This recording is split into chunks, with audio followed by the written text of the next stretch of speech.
네, 이렇게 해당 문화재가 자리한 종로구의 반응은 좋을 리가 없는데요. 그렇다면 현재 흥인지문에 대한 관리는 어떻게 이루어지고 있고 또 동대문구가 제기한 보물 1호 흥인지문의 관리권을 이관 혹은 공동관리로 두는 것이 실제로 실현 가능한 얘기인지 계속해서 김진중 기자가 보도합니다. 제 뒤편에 있는 보물 1호 흥인지문은 주소지가 종로구 종로 6가로 소재지가 종로에 속해 있어 종로구청에서 문화재 관리를 맡아 하고 있습니다. 문화재 관리를 지자체나 자치구에 위임 가능하도록 한 문화재 보호법에 따른 겁니다. 문화재 관리는 기본적으로 문화재의 원형을 유지, 보존하는 것이 목적입니다.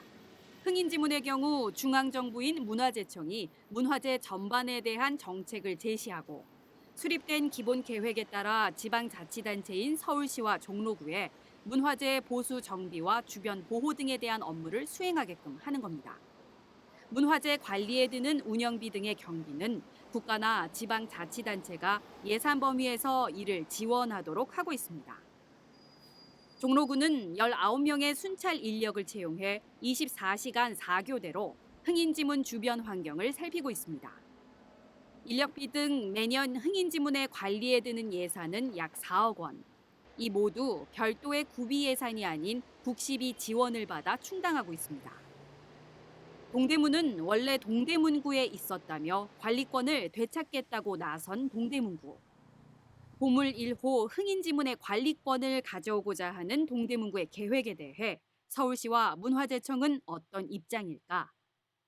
서울시는 공동관리 실현 가능성에 대해 쉽지 않은 문제라며 문화재청의 결정에 무게를 뒀습니다. 국가문화재이기 때문에 문화재청의 의지가 중요하지 않을까 그런 생각이 들거든요. 그래서 문화재청과 기본적으로 지금 관리하고 있는 종로구, 그다음에 동대문구 이렇게 협의를 해서 진행해야 되지 않을까.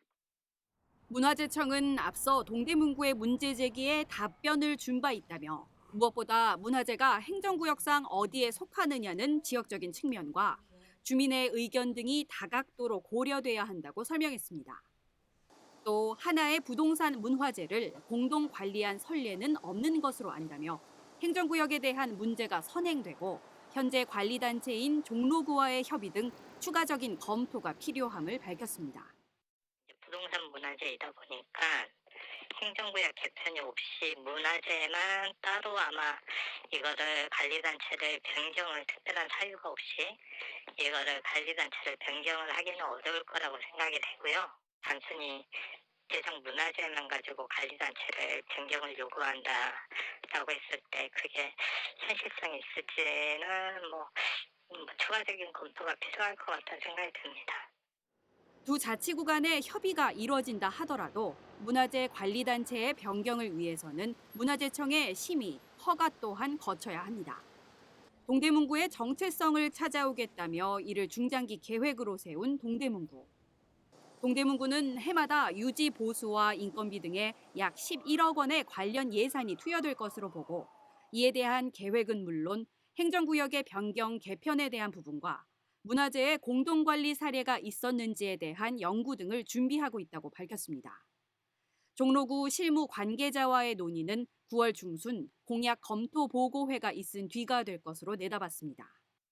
동대문구가 제기한 이 문제는 행정구역 개편과 이해관계에 놓인 종로구와의 협의, 그리고 구민들의 의견 수렴 등 풀어야 할 숙제가 많습니다. 단순히 동대문의 정체성을 되찾는 문제를 넘어 동대문 있는 동대문구를 통해 얻게 될 실익은 무엇인지, 그리고 보물 1호 흥인지문의 보존 관리에는 어떤 도움이 될지 이에 대한 심도 깊은 진단이 먼저 필요해 보입니다. BTV 뉴스 김진중입니다.